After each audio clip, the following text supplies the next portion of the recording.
Phase 6 of the Marvel Cinematic Universe is a group of American superhero films produced by Marvel Studios based on characters that appear in publications by Marvel Comics. Phase 6 features all of the Marvel Studios productions set to be released starting from late 2024 to mid-2026, with Walt Disney Studios Motion Pictures distributing the films. The first film in the phase will be Deadpool 3, scheduled for release in November 2024.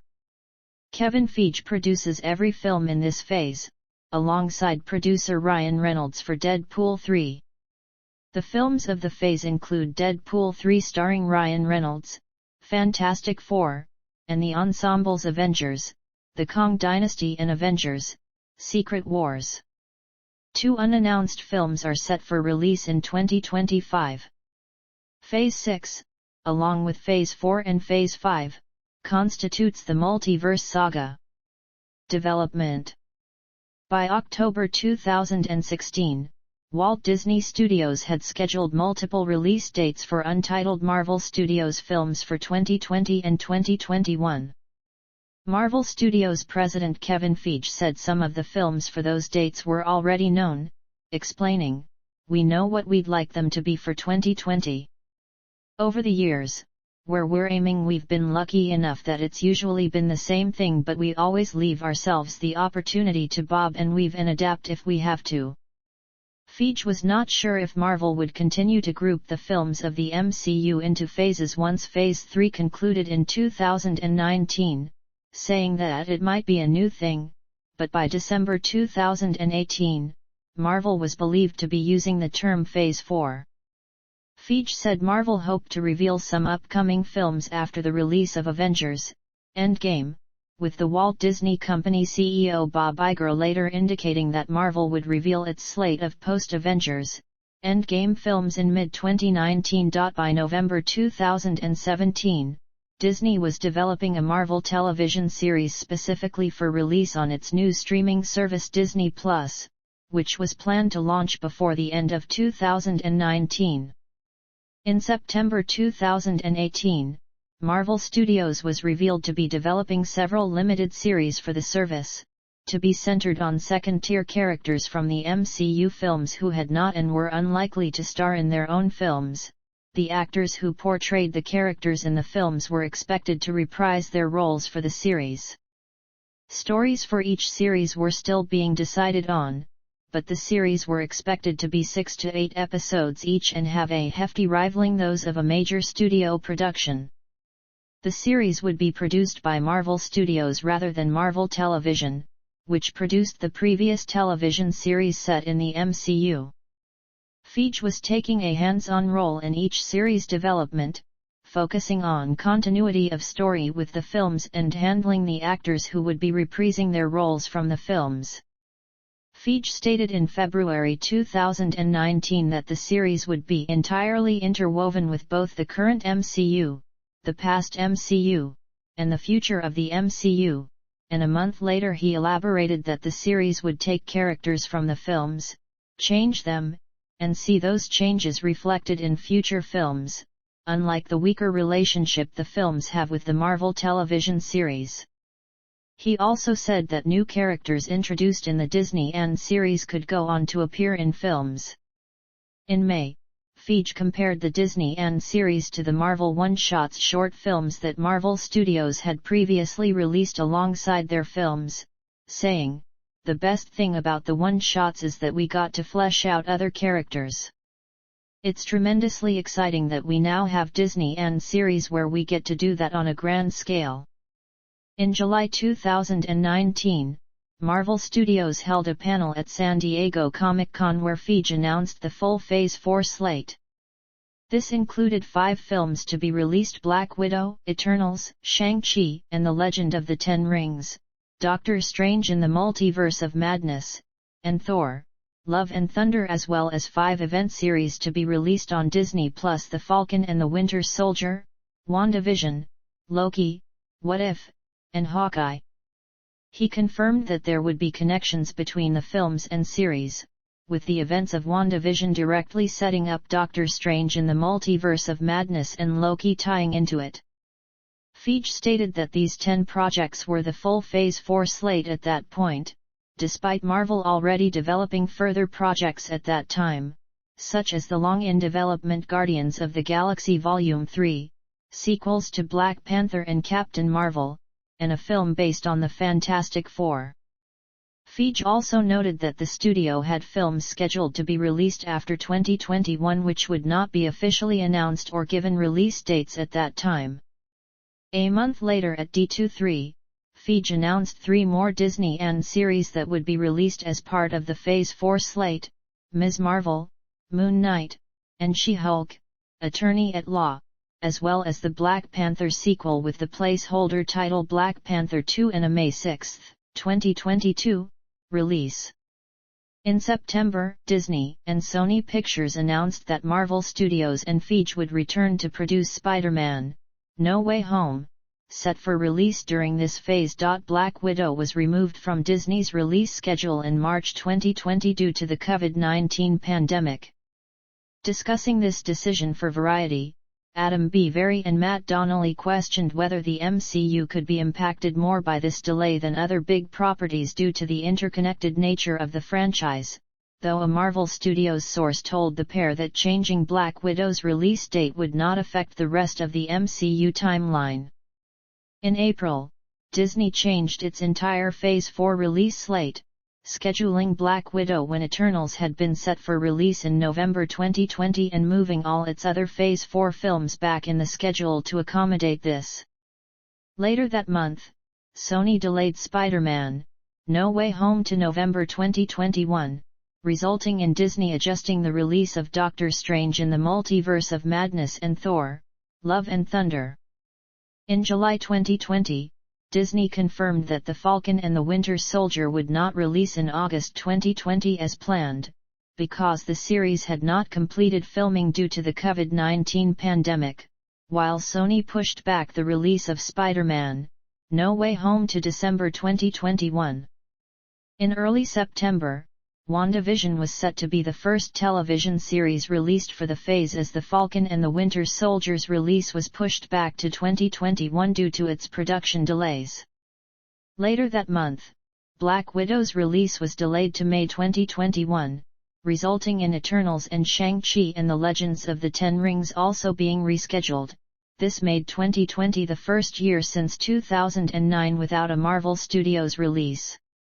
When adjusting the release of the films and series in the phase, Marvel Studios was being cognizant to ensure major story points would not be spoiled with the new release order, but Feige noted many of the properties in the phase were mostly standalone or a continuation from Endgame. He also credited the studio's long lead plan for being able to avoid any creative shifts to their Phase 4 plans because of the pandemic, only shuffling release dates and production schedules. Additionally, he stated that many of the series had their release dates shifted only by a matter of weeks from their original dates. The only significant aspect of the phase that was affected by the pandemic was Julia Louis-Dreyfus' introduction as Valentina Allegra de Fontaine, which came in The Falcon and the Winter Soldier rather than Black Widow as was originally planned, since Black Widow ended up being released after the series. In December 2020, Marvel Studios adjusted Thor: Love and Thunder and Black Panther 2 back in its schedule, to May 6 and July 8, 2022, respectively, and also announced Ant-Man and the Wasp: Quantumania and Fantastic Four were in development, along with the Disney and series Secret Invasion, Ironheart and Armor Wars, the Guardians of the Galaxy Holiday Special, and the series of short films I Am Groot. These new Disney and series, plus Black Panther 2, Captain Marvel 2, Ant-Man and the Wasp, Quantumania, Guardians of the Galaxy Volume 3, and Fantastic Four, were believed to be a part of Phase 4 at this time. In March 2021, Disney moved Black Widow to July 2021, and announced that it would release simultaneously in theaters and on Disney and with Premier Access. Shang-Chi and the Legend of the Ten Rings was moved to September 2021, with the intent for a theatrical-only release. In May, Marvel Studios announced the title for the Black Panther sequel as Black Panther: Wakanda Forever. Feige described the phase as being about continuing in new ways and leaving the Infinity Saga behind a new beginning. By August 2021, a Halloween-themed television special for Disney was in development, reportedly centered on Werewolf by Night. In October 2021, Marvel Studios further adjusted Doctor Strange in the Multiverse of Madness, Thor: Love and Thunder, and Black Panther: Wakanda Forever to May 6, July 8, and November 11, 2022, respectively, because of production-related issues. In late June 2022, Feige indicated that Phase 4 was nearing its conclusion, stating audiences would begin to see where the next saga of the MCU would be heading, and that there had been many clues in the phase to what that would be. He said Marvel Studios would be a little more direct on their future plans in the following months to provide audiences with the bigger picture, can see a tiny bit more of the roadmap. At Marvel Studios' San Diego Comic-Con panel in July, Feige announced that Wakanda Forever would conclude Phase 4, with other films and Disney and series believed to be part of the phase moving to Phase 5 and Phase 6. He also announced that Phase 4 would be the first phase, along with Phases 5 and 6, of the multiverse saga. Feige stated that many of the projects in Phases 4 and 5, and their post-credit teases, would connect and lead towards the conclusion of the multiverse saga, while some would remain standalone. James Gunn, the writer and director of the Guardians of the Galaxy films, said that the Guardians of the Galaxy Holiday Special was the epilogue of Phase 4. At the 2022 D23 Expo, Marvel confirmed the Halloween special as Werewolf by Night. At that time, Werewolf by Night and the Guardians of the Galaxy Holiday Special were revealed to be marketed as Marvel Studios Special Presentations. Films: I Black Widow / I None. I Shang-Chi and the Legend of the Ten Rings / I None. I Eternals / I None. I Spider-Man: No Way Home / I None. I Doctor Strange in the Multiverse of Madness / I None. I Thor: Love and Thunder / I None. I Black Panther: Wakanda Forever / I None. Television series. All the series in Phase 4 were released on Disney+. I WandaVision / I None. I The Falcon and the Winter Soldier / I None. I Loki / I Season 1 None. I What If / I Season 1 None. I Hawkeye / I None. I Moon Knight / I None. I Ms. Marvel / I None. I She-Hulk: Attorney at Law / I None. Television specials. Both specials in Phase 4 are being released on Disney+, and are marketed as Marvel Studios Special Presentations. I Werewolf by Night / I None. I The Guardians of the Galaxy Holiday Special / I None. Timeline. Many of the properties in the phase are set after the events of Endgame. WandaVision is set 3 weeks after the events of that film, and directly sets up Doctor Strange in the Multiverse of Madness. The first season of Loki continues from the 2012 events seen in Endgame, but much of the series exists outside of time and space given the introduction of the TVA. It also ties in with Multiverse of Madness. What If is set after Loki's first season finale, exploring the various branching timelines of the newly created multiverse in which major moments from the MCU films occur differently. The Falcon and the Winter Soldier is set 6 months after Endgame. Eternals takes place around the same time as The Falcon and the Winter Soldier, and Far From Home, 6 to 8 months after Endgame in 2024, while Spider-Man: No Way Home begins immediately after Far From Home, and continues over late 2024. Shang-Chi and the Legend of the Ten Rings is also set after Endgame, with She-Hulk, Attorney-at-Law set a relatively short amount of time after Shang-Chi. Hawkeye takes place 1 year after the events of Avengers Endgame during the 2024 Christmas season, occurring over the course of about a week. Moon Knight is set after Hawkeye in early 2025, while Multiverse of Madness is set after No Way Home. Ms. Marvel is set after Moon Knight, 1 to 2 years after Endgame. Thor, Love and Thunder and Black Panther, Wakanda Forever are also set after Endgame, with Love and Thunder being 8.5 years after Thor broke up with Jane Foster, which had occurred by Thor, Ragnarok. The Guardians of the Galaxy Holiday Special is set between the events of Love and Thunder and Guardians of the Galaxy Volume 3. Black Widow is set between Civil War and Avengers Infinity War, mostly taking place between the main plot of Civil War and its final scene. The I Am Groot shorts are set between the end of Guardians of the Galaxy and the start of Guardians of the Galaxy Volume 2, and the end of Volume 2 and its mid-credits scene.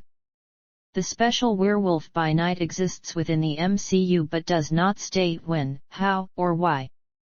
The director Michael Giacchino has a very specific idea of how the special fits into the MCU that had not been discussed with Marvel Studios. Recurring cast and characters. Marketing. In early January 2021, Marvel announced their Marvel Must-Haves program, which reveals new toys, games, books, apparel, home decor, and other merchandise from Hasbro, Lego, Funko, Her Universe, Lung Efley and others based on the episodes of Disney and series WandaVision, The Falcon and the Winter Soldier, Loki, What If, and Hawkeye. The program began on January 18, 2021, with new reveals each Monday until the end of 2021. Paul Gitter, Senior Vice President of Marvel Licensing, called the program an unprecedented weekly celebration with products that authentically celebrate each new episode. The program continued into 2022 with Moon Knight, Ms. Marvel, and She-Hulk, Attorney-at-Law. In May 2022, Marvel Studios, Funko, and Target announced the Marvel Studios Selects program, in which Funko items based on the MCU films and television series would be released monthly exclusively at Target. QR codes first appeared in Moon Knight that linked viewers to a website to access free digital comics featuring the character that updated weekly. Adam B. Very of Variety called the initiative a savvy way to expand viewers' comic book knowledge for the more obscure character of Moon Knight. Executive producer Grant Curtis explained that he had been fascinated with the engagement the animated series Bob's Burgers had with their gags in the opening and closing credits and their Burger of the Week, and believed that interactivity could be brought to Moon Knight to help educate viewers on Moon Knight's comic book history. He realized that QR codes would be a good way to organically incorporate into the environment, and the codes were added into the episodes with CGI by the visual effects team. Curtis was hopeful the project would continue for other MCU films and series. The program continued with Ms. Marvel and She-Hulk, Attorney-at-Law. Home media. In June 2021, Matt Mitovich of TV Line reported that there were no plans at that time to release the Disney and series on physical media. Reception. Box office performance. Critical and public response. Ahead of WandaVision premiering to start the phase, Julia Alexander at The Verge wondered if Marvel Studios would be oversaturating their content, saying that having essentially a new Marvel thing each week is either a blessing or a curse depending on how viewers felt about the MCU. While Alexander felt franchise fatigue was possible, she said Marvel Studios and Disney's biggest concern was losing trust from the fanbase, pointing to the Star Wars sequel trilogy as an example of a large portion of fans not being pleased with the quality of the content.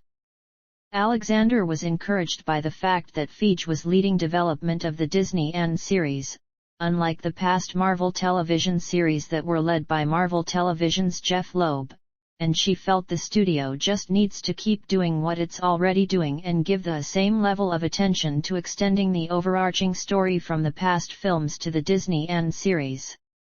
With The Falcon and the Winter Soldier being described as a 6-hour movie, Christian Holub of Entertainment Weekly noted that this led to the series simultaneously try to do too much and too little at once, and hoped future Disney and series would be structured more like television episodes as WandaVision was, even if they did not employ the meta quality that series did with the format. Deadline Hollywood's Anthony D'Alessandro, writing after audiences polled by CinemaScore gave Eternals a B.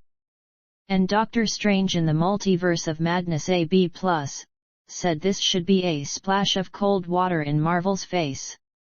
He discussed some fan concerns that Phase 4 was not as cohesive as the projects in the first 3 MCU phases, with most of those films building towards the Infinity Saga storyline, and felt that this was impacting on the box office of the new films. He suggested that Marvel Studios regroup, rethink and get these movies back on track. Meredith Loftus of Collider agreed that Phase 4 felt disjointed by the release of Multiverse of Madness, stating that each project was complex and challenging, exploring themes of grief, mental illness, and family trauma. What's made Phase 4 so strong is also its weakness. While we're getting to deepen new and old characters alike, the expansive universe these characters live in feels isolated. She highlighted Moon Knight's lack of connections to the rest of the MCU, and discussed how Doctor Strange in the Multiverse of Madness did not address the events of Loki and Spider-Man: No Way Home as some had expected.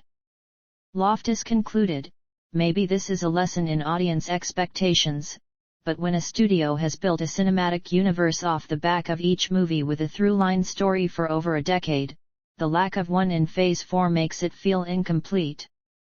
James Whitbrook of Gizmodo also noted the lack of a singular threat for each of the Phases projects, like Thanos in the Infinity Saga, and said the multiverse storyline was the closest the Phase had got to a unifying build-up.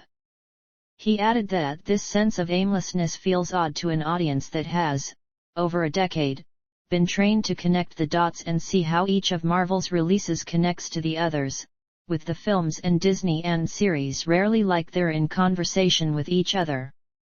Writing for Variety, Adam B. Very agreed that there is no sense yet of where Phase 4 is heading, if, indeed, it is heading in any single direction, but he felt this could be a feature, not a bug, explaining, with the explosion of MCU content on Disney+, there may be simply too many titles to hold together into one consolidated storyline.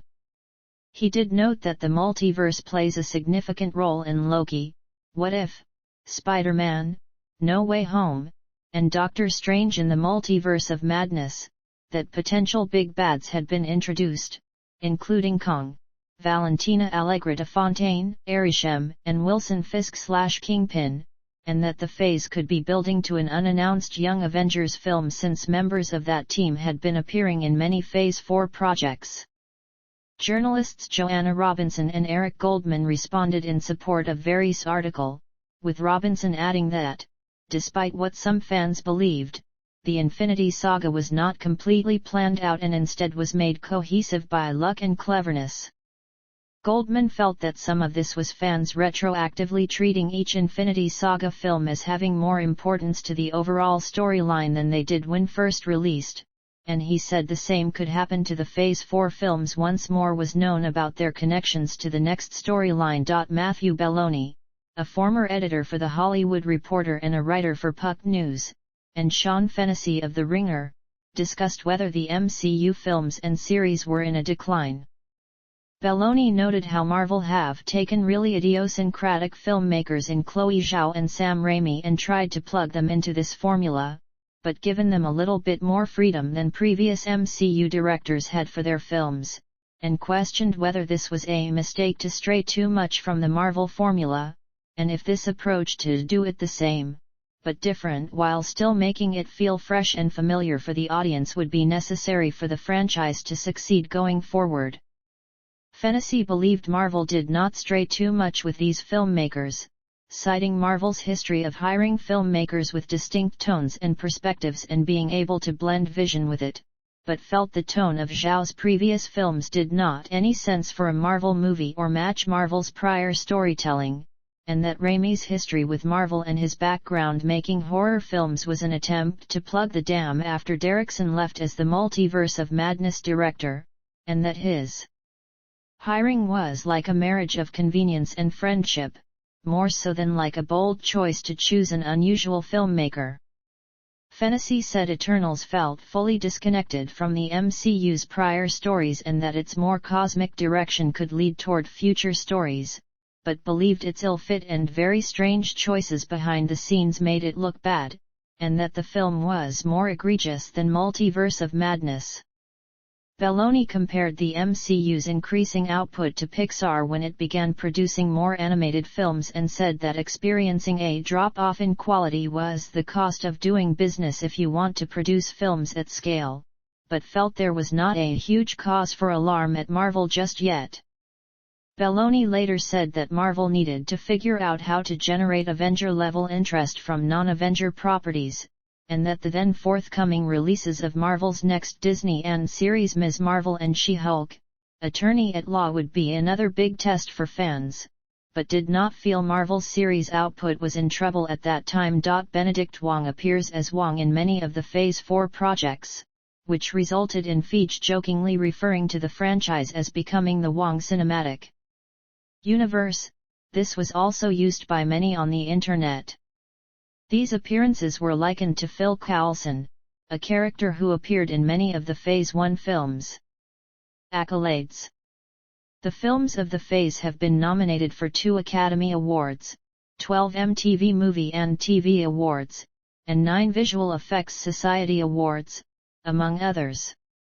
The television series of the Phase have been nominated for 14 Critics' Choice Super Awards, 3 Golden Reel Awards, 12 MTV Movie and TV Awards, and 10 Visual Effects Society Awards, among others.